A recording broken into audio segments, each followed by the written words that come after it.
Hello everybody, it's Primal Logos here back with a video.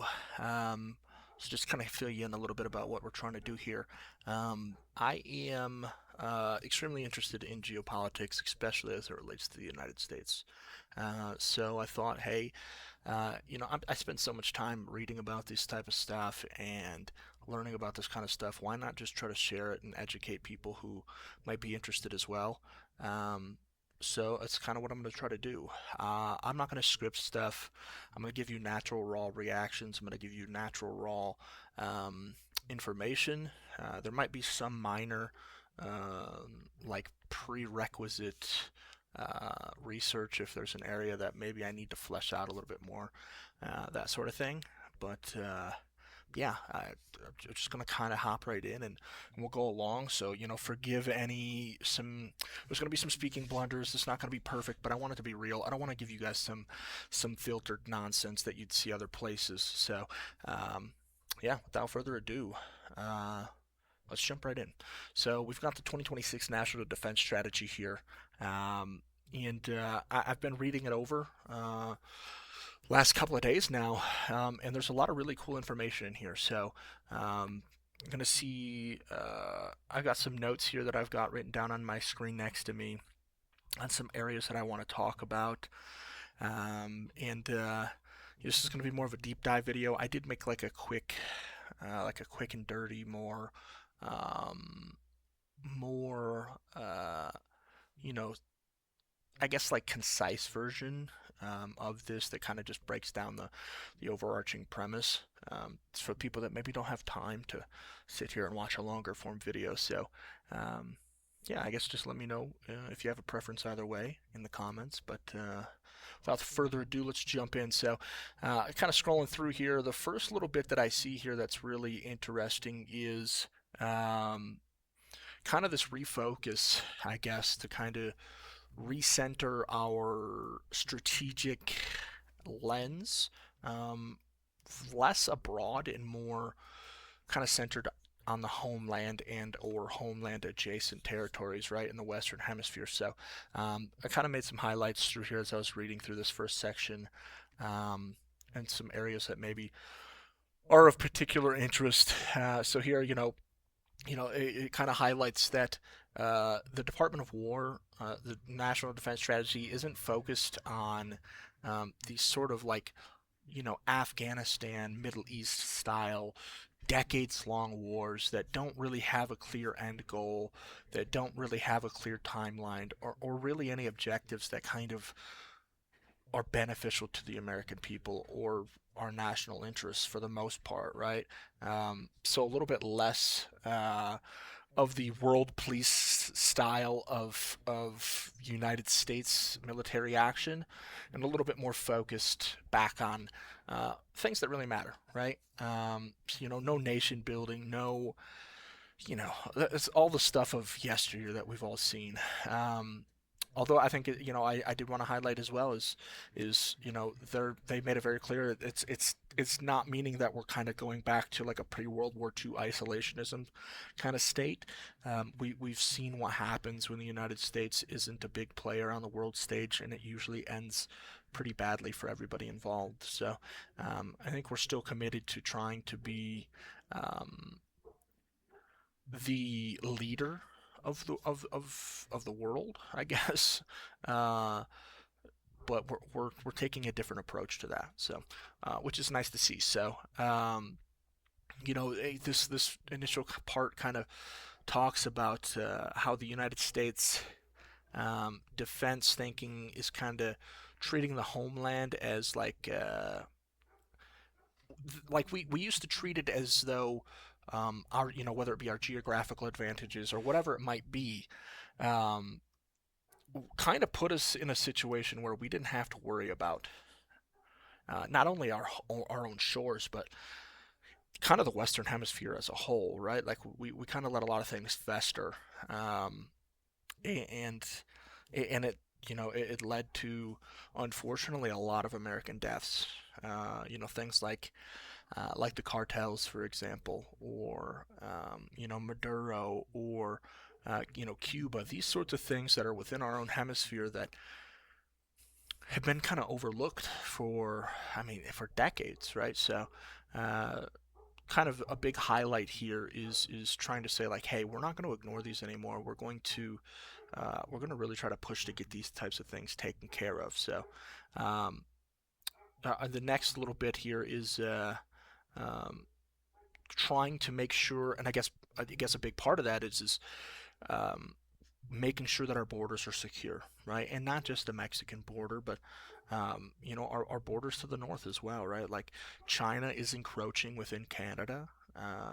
Canada and China are both buddy buddies, or kind of trending that direction. So we have to make sure that we are secure on our northern and southern borders.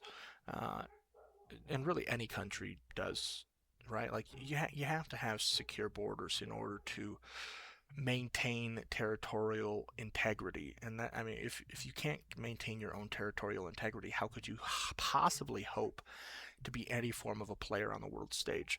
You just can't, in short. So, uh, right. So it kind of starts at home, right? We can bluster. We can talk about how China does this or Russia needs to do that or that Europe is this, but we have to focus on getting our own house in order first, so to speak. So um, it's whether that be cyber defense, it's an area that we really need to bolster. China or Russia and other groups, whether it be individual actors, etc., have made attempts to pen test. I don't remember the name of the city, but there was a small city, and if I can find it, I will try to add it in post. But there's a small city in the United States, kind of in the middle of nowhere. Like it wasn't a big city, but there's a water treatment plant that was under attack from what is believed to have been Chinese state actors who were trying to gain control to systems that could. They didn't, but again, it was just a pen test.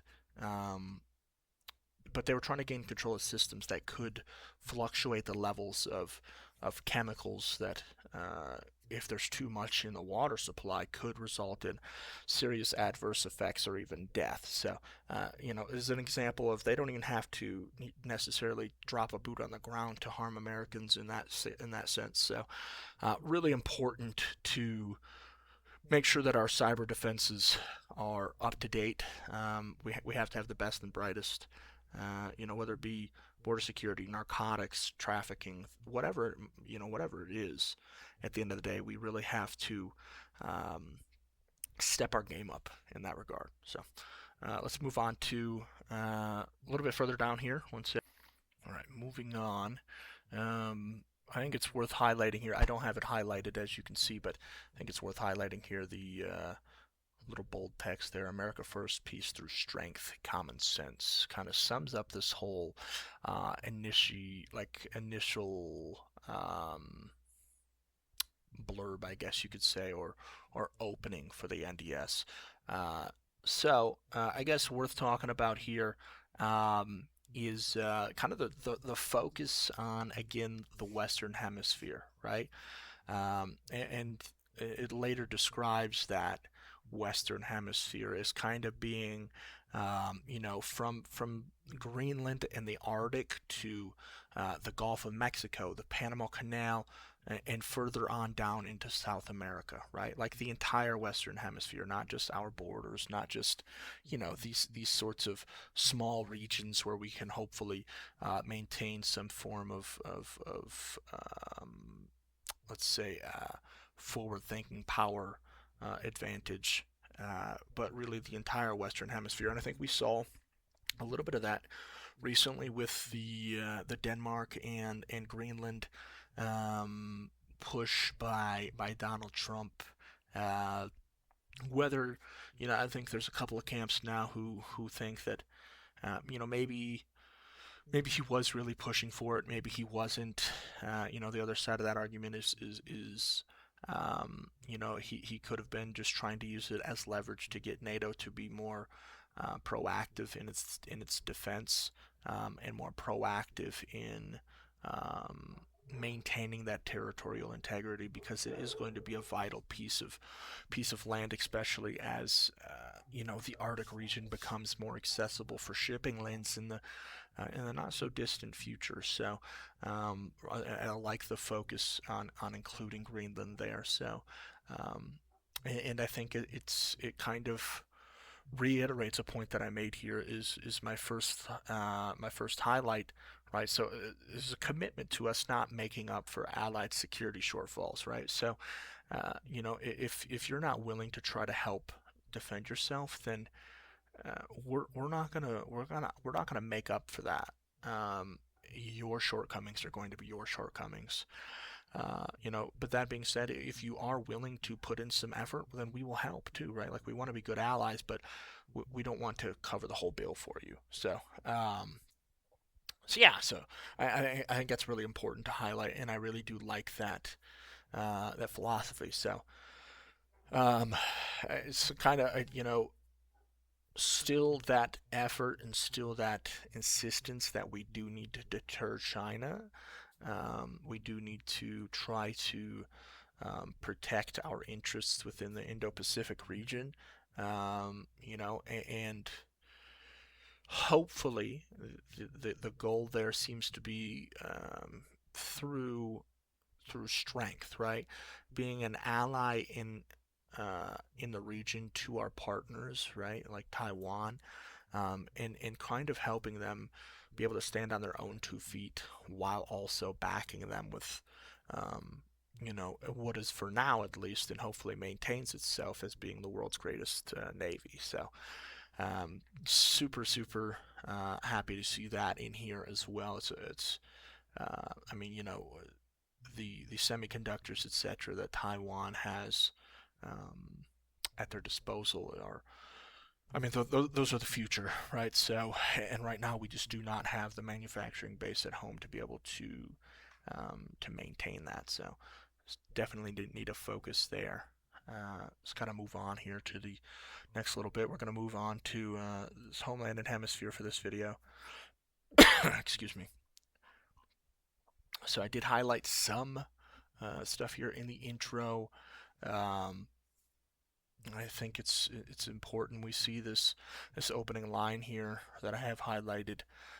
America's borders were overrun by narco terrorists and other enemies.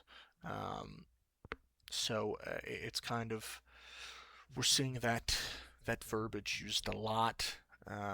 They want to stick with the um, they're not just cartels, right? They're narco terrorists. Obviously, that gives them more legal authority to carry out things like we've seen, like the boat strikes and things like that. And whether you agree or disagree, that's the reason for their doing that. And kind of like I mentioned before, the Panama Canal and Greenland mention again here in the introduction. Like, we kind of lost a lot of control over Panama Canal in particular, and it kind of resulted in one of the most vital sea lanes kind of being up in the air as to whether or not we were going to be able to utilize that in the near future because of China's influence over that region. So a huge shout out to, again, whether you like the Trump administration or not. I do think that this was a super super smart move for America's future to ensure that we have um, more stake and more um, control over the Panama Canal, because it's how vital it is. So uh, I know we talked a minute ago about not supporting allies who do not want to support themselves. I did want to highlight here that kind of the model they're looking at is Israel. And again, you disagree, like Israel, don't like Israel. Uh, just based on the facts here, they're outlining Israel as being kind of an ideal partner, right? They say that they demonstrated they were willing and able to defend themselves after the attacks on October 7th. So they call them a model ally. So that's what they're looking for from Europe and the rest of the world is they need to step up and be capable of defending themselves, and we will support them, where we can. So, uh, you know, it's I think it's an important point, and I'd like to see hopefully Europe kind of take this as a sign to say, okay, well, we kind of have to move um, towards that direction, right? So, uh, also see a reinstatement here of the Monroe Doctrine. And I'm not sure how many of you are super versed in what the Monroe Doctrine is, but um, it's kind of obviously an older document. Um, by President James Monroe back in, I believe it was 1823, if I remember correctly, 1824, somewhere in that uh, general timeline. Um, and it was kind of a, I guess, like almost like the precursor to our national defense strategy goals here, right? So, um, kind of the core idea of the Monroe Doctrine is like, hey, Western Hemisphere is closed to new European colonization. It's not going to happen. We're not going to allow it. Furthermore, the U.S. would view any attempt to kind of like, whether it be by European powers or even in the case of China or Russia, etc., um, would view any attempt by those types of individuals to extend their political system to the Americas as a hostile act. Um, uh, so, again, obviously stemming from that, it was kind of it was a warning, right? Like, hey, you know, not necessarily like, hey, if you do this, we're going to intervene. We are going to. It's not like an act of war type of situation, right? But again, it's just a deterrence measure to try to make some other countries think about, like, is this viable for us to do? Is this worth for us to do? Um, to try to assert any sort of dominance over Latin America, etc. So, obviously, clearly, we see that kind of reemergence here in the 2026 NDS, with how much we're focusing on the Western Hemisphere, right? So, and we've seen that in operations, right? There's Operation Southern Spear, for example, that's obviously trying to target narco terrorists or what they're deeming as narco terrorists. Um, to hopefully stop that flow of drugs into the United States. So uh, it's it's a good move. Kind of tying along into that too is you kind of see um, parts of the Roosevelt corollary uh, that kind of interplay with this national defense strategy as well. Um, so it kind of used to be. It's I guess the way to think about it is we kind of went from like a shield to more of like what people always like to call the United States, right? Is like a police state, or the world police, whatever verbiage you'd like to use. But so long story short, I kind of give you like a brief history of some notes that I have down here. So, in the early 1900s, debt crisis and instability in the Carib. I'm sorry, my goodness, pardon me, in the Caribbean and Latin American states raised fears that European powers might intervene to collect debts. Theodore Roosevelt's move, 1904 to 1905, argued that if Latin American countries engaged in chronic wrongdoing or were unable to maintain order, and repay debts, the U.S. could step in as an international police power within the Western Hemisphere. So, kind of key differences here between the two is Monroe Doctrine was kind of like, Europe stay out. Other people stay out if you're not in the Western Hemisphere, mind your business kind of thing.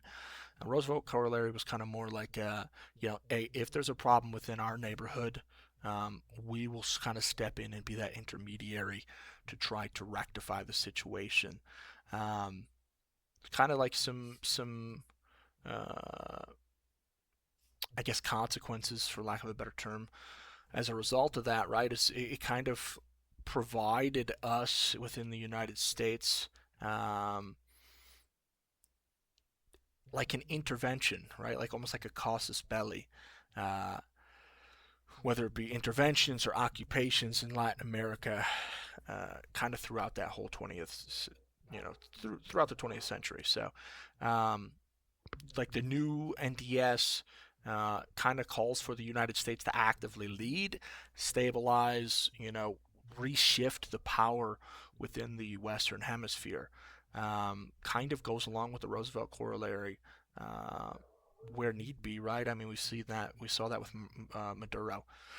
That's I mean, if that's not the Roosevelt corollary kind of playing itself out to some degree there of kind of being that police kind of role, then I don't really know what is. So, um, like we are the kind of reasserting ourselves as the primary security provider and kind of like balancing the region, which you can agree or disagree with that strategy, and I think there's cases to be made on both sides, but that's certainly the way that it's happening right now. So um, let's kind of look at a little bit further down here.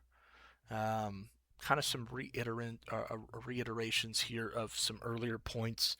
Um, we're kind of going from, uh, kind of from interventionism to good neighbor, and hopefully as a result back to leadership, right? So it's I think that's the big overarching. If I were to try to sum it up in one brief little statement, I think that's how I would try to sum it up. So over time, criticism of the United States, whether it be through interventions or whatever it might be, kind of like led to a shift under Franklin Roosevelt, or just Roosevelt for short, um, toward the good neighbor policy, emphasizing non-intervention and respect for sovereignty. Um, I would say maybe a little bit of the sovereignty thing is could be up for debate nowadays, depending on how you look at the Greenland situation. I think I'm of the mindset that he was genuinely trying to utilize that leverage, or as a point of leverage, to get NATO to maybe um, become more invested within that region, right? And they worked out some framework of a deal, so I guess we'll see what ends up coming of that. But um, I mean, could there be an argument for invasion of Greenland if NATO doesn't and Europe doesn't rededicate itself to that region and the security of that? That's certainly possible. So only time will tell there. Um, let's see. Obviously, the Cold War, post-Cold War policies kind of swung between non-interventionism and obviously active involvement, depending on what we're talking about, right? Whether it be coups or anti-communist intervention. We all know, whether it be Korea or Vietnam, etc. And obviously some counter narcotics as well, mixed in there. Um,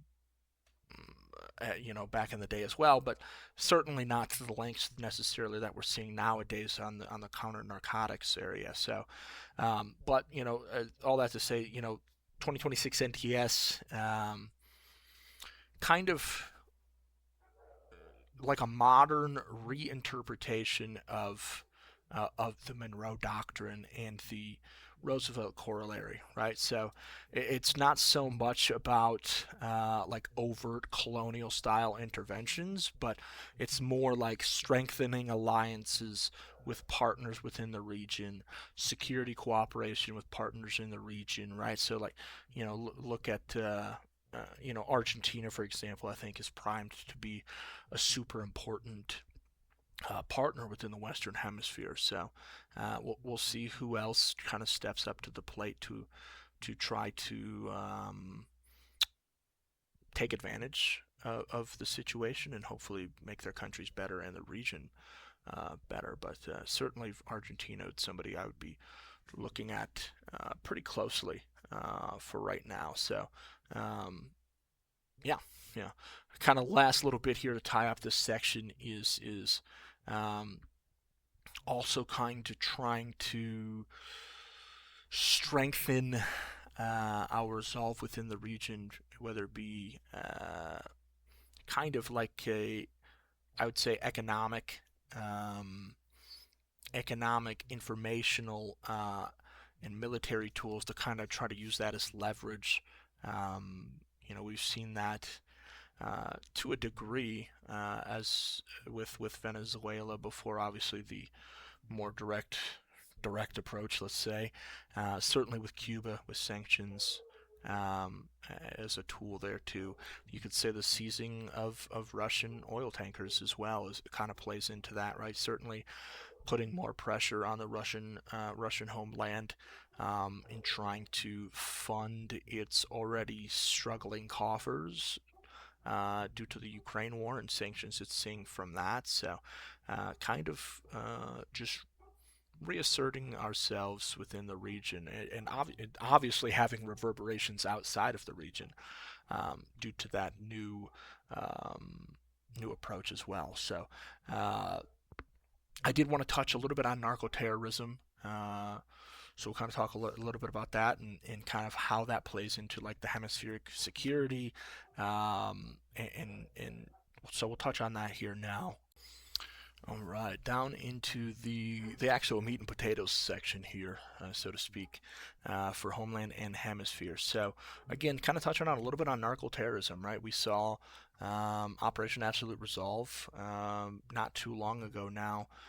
Talking to you from January of 2026. So obviously post Maduro arrest and kind of the overwhelming success of that whole operation, I think, kind of put the whole not just this hemisphere, but both hemispheres kind of on watch, right? Like there's some interesting things that we learned from that raid, whether it be the supposed um, some type of energy-based weapon that was used to uh, disorient would-be defenders. We've seen some reports of that and seen Donald Trump kind of seemingly confirm those reports to some degree. Um, so yeah, that's an interesting point. But obviously, uh, the other angle of that is there was Chinese and Russian, more so Russian than anything, but Russian-based anti-air defenses in the region that were supposed to be protecting the very capital that was invaded, I guess, if for lack of a better term. However, momentarily, as well as Chinese advisors in the region too. So, um, kind of a shot to the Russian and Chinese credibility for their partners, which is obviously always a win as far as I'm concerned. Um, from there, kind of just it kind of goes back to say like, hey, we're putting our money where our mouth is. We're not going to allow these types of uh, threat actors within our hemisphere to operate without repercussions any longer. Which maybe you differ in opinion of that, but certainly the people of Venezuela seemed to be very fond of, excuse me, very fond of the outcome of that operation. Um, and this national defense strategy, like it's treating narcotics trafficking and cartels as like terrorist level threats, right? They're not just cartels anymore. They're in the same echelon as far as this is concerned as ISIS and Al Qaeda. Um, you know, they're obviously literally naming them foreign terrorist organizations. Um, so yeah, that's a huge move. I mean, they already kind of had done that before, but this is like a reaffirming of that stated mission there. So, um, whether it be Southern Spear, like I mentioned earlier, or Absolute Resolve, um, they're kind of framing those as to tie it back into the Roosevelt corollary, they're kind of framing those as like law enforcement style actions, right? Even saying that they're working with law enforcement as well as military personnel to kind of accomplish some of these goals. So, um, which is so, I mean, I don't want to say unprecedented, but certainly a change of strategy as to recent. So, um, and then obviously this ties back into again border security, homeland safety, and obviously ideally making the region more stable. I guess we'll see what happens with Venezuela as it continues to play out there. But certainly the goal to make it more, uh, stable within Southern America, and hopefully become a partner in the future. Would be, I guess, uh, the ideal ending bit there, right? So, um, let's see. So it kind of highlights again here, American interests are also under threat throughout the Western Hemisphere. Um, kind of goes on to say, like that, we need to take a more powerful um, leading role within our hemisphere. Uh, so that way we can safeguard our interests, our economic interests, our national security.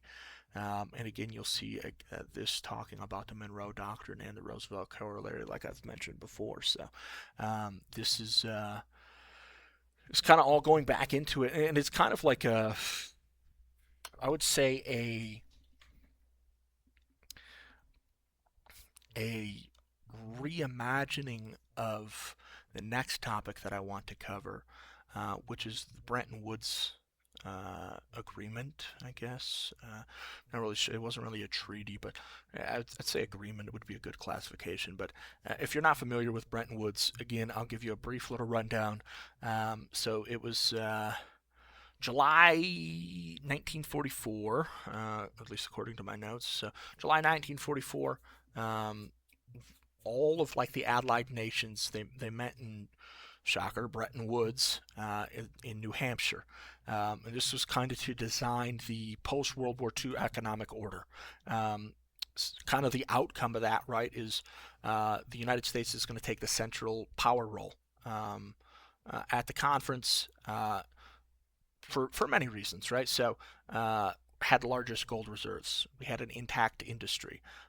We had, I guess, no other really way to slice it. We had like enormous leverage over global finances during that time, right?